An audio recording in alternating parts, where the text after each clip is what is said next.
Told you it was coming. I told you to be prepared. And if you weren't, that's your fault. On the first day of Black History Month, the white saviors gave to me.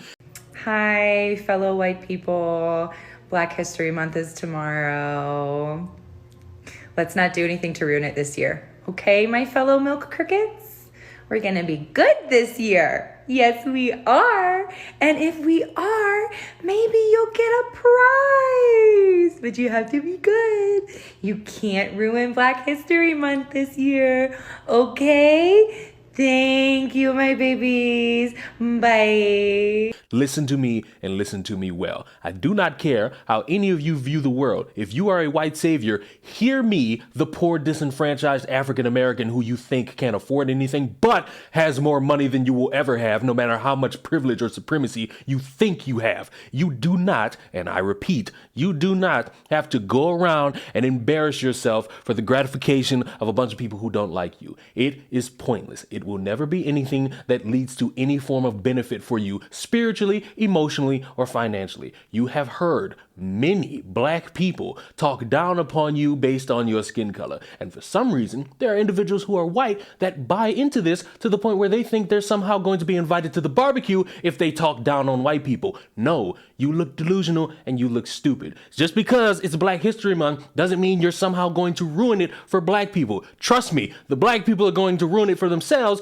once at some point during this month we're going to get another movie about racism in Alabama or slavery like we haven't seen it 15,000 other fucking times throughout the past 10 years. It's boring, old, repetitive, and it needs to stop. And it won't stop because people are bored. Because this month is significant. It's a moment in time where we can learn about all these different things in black culture and black history, and we could come together and we could understand one another and we could appreciate some black culture, or we could just scapegoat this shit and complain about how we don't have reparations. Things are being taken away from us, and that's a form of bigotry and hatefulness.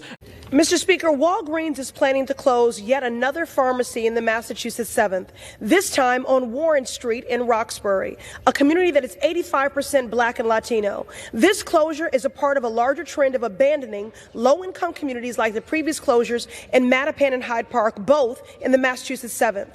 When a Walgreens leaves a neighborhood, they disrupt the entire community, and they take with them baby formula, diapers, asthma inhalers, life-saving medications, and of course, jobs. These closures are not arbitrary and they are not innocent. They are life-threatening acts of racial and economic discrimination. That is why I joined with Senator Markey and Warren to demand answers from Walgreens CEO. Why was there no community input, no adequate notice to customers, and no transition resources to prevent gaps in health care? Shame on you, Walgreens. Having a website with talking points about health equity and underserved communities is not enough. Walgreens is a multi-billion-dollar corporation that needs to put their money where their mouth is and stop divesting from black and brown communities. And the white people are upsetting us because it's our month, and how dare any of you offend us. There's only one good thing about this month, and it's that fucking meme where the guy is walking past the white lady screaming it's Black History Month. 0.25-mile run.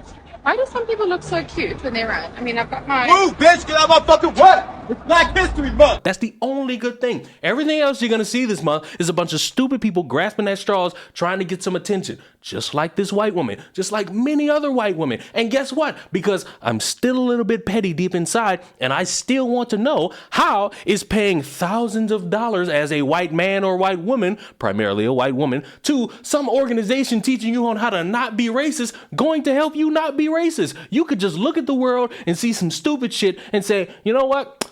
Don't want to do that.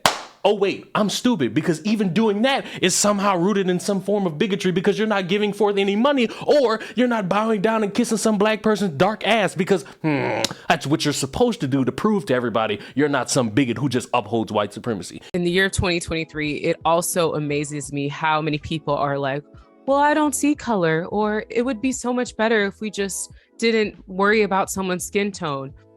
You as an individual are contributing to the problem, because our broader society sees color, and it's not just physically seeing a color. There is so much more to it than just that. And if you don't understand that, you are again part of the problem. And it's just to keep telling people that over and over is so frustrating. And I was just on TikTok, and there's a trend where parents are teaching their kids not to see color, quote unquote. And I'm like, okay, so the next round of people that are going to be joining our workforce, this next generation, are going to be dealing with the same issues that we're dealing with now. Because to say you don't see color, you don't see me. You don't care to acknowledge the struggles that people like me face. And we're not looking for problems. We're not, like. Here's the barest bones I could give you. If you want to exist in this world and not be somebody who's a piece of shit, just don't be a piece of shit. Just that easy. You don't have to speak loud and proud saying, I'm not a racist. Look what I do. I'm not a racist. I have black friends. I'm not a racist. I work with black people. You could just be normal. Treat everybody with respect. Treat people who deserve disrespect with disrespect and go about your day. If somebody calls you a racist, call them something that's a little bit more obscene so they can know that that is indeed the pot calling the kettle black. And all this weird fixation upon individuals who just want to exist and demonize not only themselves, but their friends and their family because they're all white, you're a fucking weirdo. And guess what? The poor disenfranchised African American here does not look at you and think, oh my God, you saved me. I think, wow, what a fucking weirdo. I hope one day they stop listening to a bunch of people who demonize them based on their skin color. I know you won't, but hopefully seeing me say all this will get you to realize you don't have to do all that to impress me. I'm not impressed by you because I'm already better than you. Why? Because while you're sitting there thinking you have an advantage over me because of your skin color, I have surpassed you in skill, bigger dick, and most succulent toes anyone can suck on, because that's how I choose to operate. And that's my hierarchy when it comes to proving how much of a better human being I am than the common man. Subscribe to the channel. I will see you all in the next one.